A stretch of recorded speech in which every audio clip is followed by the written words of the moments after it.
Hi, നമുക്കൊരു green peas ആയാലോ?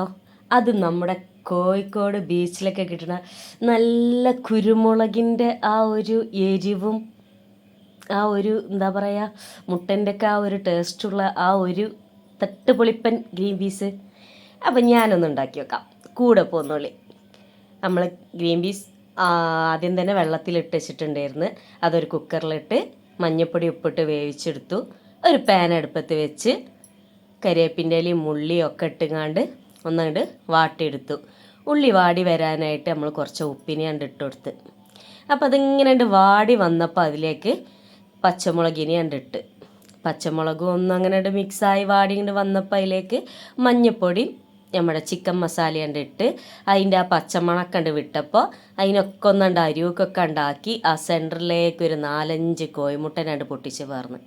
ഒരു കോഴിമുട്ടൻ്റെ തോടവിടെ വീണിട്ടുണ്ട് അല്ലേ, അതാണ്ട് എടുത്ത് മാറ്റി. അപ്പോൾ ഈ കോഴിമുട്ടയും ഉള്ളിയും ഇതെല്ലാം കൂടി ഒന്ന് അങ്ങോട്ട് യോജിപ്പിച്ച് ഇങ്ങോട്ട് വന്ന് അതിലേക്ക് നമ്മൾ വേവിച്ച കടലനി കണ്ടിട്ട് വേവിച്ച് വന്നപ്പോൾ കടല അത്യാവശ്യം ഉണ്ടെന്ന് തോന്നുന്നു, പാത്രം ചെറുതായിപ്പോയി. ഇതിൻ്റെ മേലെ നമ്മുടെ കുരുമുളക് അങ്ങോട്ട് വെതറി കൊടുത്ത് ഇവിടെ സംഭവം ഇവിടെ സെറ്റായി. അപ്പോൾ ഈ വീഡിയോ ഇഷ്ടമായാൽ ലൈക്ക് ചെയ്യുക, ഷെയർ ചെയ്യുക, കമൻറ്റ് ചെയ്യുക, പിന്നെ ഒന്നാണ്ട് സബ്സ്ക്രൈബും ചെയ്തേക്കണേ. അപ്പോൾ ഇത്രയേ ഉള്ളൂ നമ്മുടെ ഗ്രീൻ പീസ് വീഡിയോ.